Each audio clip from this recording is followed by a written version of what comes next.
En tirer, Jean Dorido, docteur en psychologie, c'est vrai qu'il clame une nouvelle fois son innocence. Ça, c'est une certitude et c'est quelque chose qu'il répète en boucle. Ces lettres, il sait malgré tout qu'elles peuvent être lues à l'extérieur et qu'elles peuvent être rendues publiques. Ça ne veut pas dire, je ne suis pas en train de dire que ce qu'il dit est faux, hein. Je suis juste en train de dire qu'il sait que ça peut arriver dans les médias comme c'est le cas. Oui, exactement. C'est-à-dire que c'est tout ce qui est délicat quand on est face à une situation ambiguë comme ça, c'est que finalement, l'analyse qu'on va pouvoir faire de ces lettres dépend vraiment de la paire de lunettes que la personne va chausser pour les lire. Si on part du principe, parce que c'est notre conviction, que Cédric Jubilard est innocent, alors on a les lettres de quelqu'un qui fait de son mieux pour tenir, pour rester debout. Si au contraire, vous imaginez être à un enquêteur qui pense que c'est un garçon calculateur, qui pense que c'est quelqu'un d'un peu machiavélique, alors à ce moment-là, vous l'avez dit Jean-Marc, on peut tout à fait envisager qu'il y ait une espèce de stratégie, de coup de billard à 2 ou 3 bandes pour finalement, encore une fois, clamer son innocence, qui reste le cas, puisqu'il est présumé innocent, bien sûr. C'est important de le répéter, d'ailleurs, qu'il est présumé innocent, bien évidemment. En plus, il clame son innocence, c'est clair.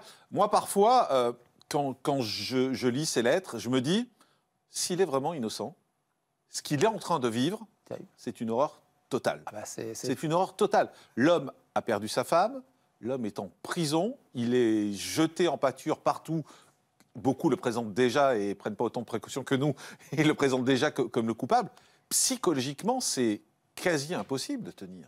C'est assez effrayant. On parle en psychologie de théorie implicite de la personnalité. C'est-à-dire qu'on a tous, en fin de compte, on applique des théories sans s'en rendre compte.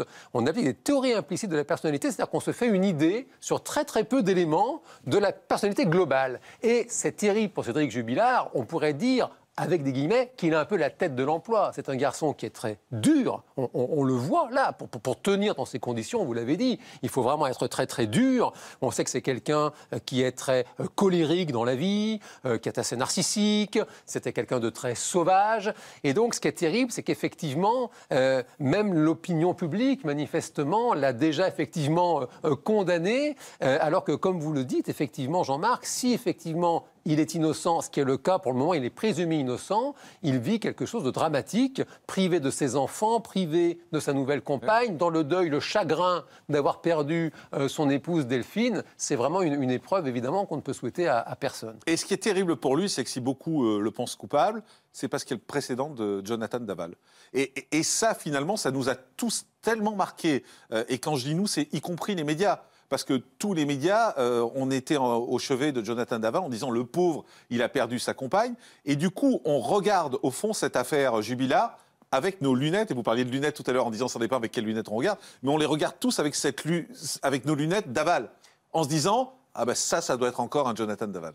Oui, vous faites une bonne analyse. C'est vrai qu'il y a effectivement ce précédent, et on appelle ça en psychologie l'amorçage, c'est-à-dire qu'il suffit de rendre saillant une affaire qui peut paraître en apparence similaire pour qu'effectivement l'opinion publique applique exactement les mêmes filtres. Et puis bon, ça on peut pas ne pas le dire, c'est un fait aussi que c'est ce qui est très difficile pour Cédric Jubilard, les statistiques, les faits lui donnent tort, hélas. C'est-à-dire que quand il y a homicide par conjoint, si vous enlevez les violences intraconjugales, les problèmes d'alcool, la première cause d'homicide sur conjoint, c'est la jalousie, c'est la séparation refusée par l'homme, puisque c'est très, très majoritairement dans ces cas-là. Et là, il y a beaucoup d'éléments qu'on rappelait tout à l'heure qui font que c'est des éléments qui pourraient, et je mets du conditionnel bien évidemment, qui pourraient avoir poussé à ce meurtre.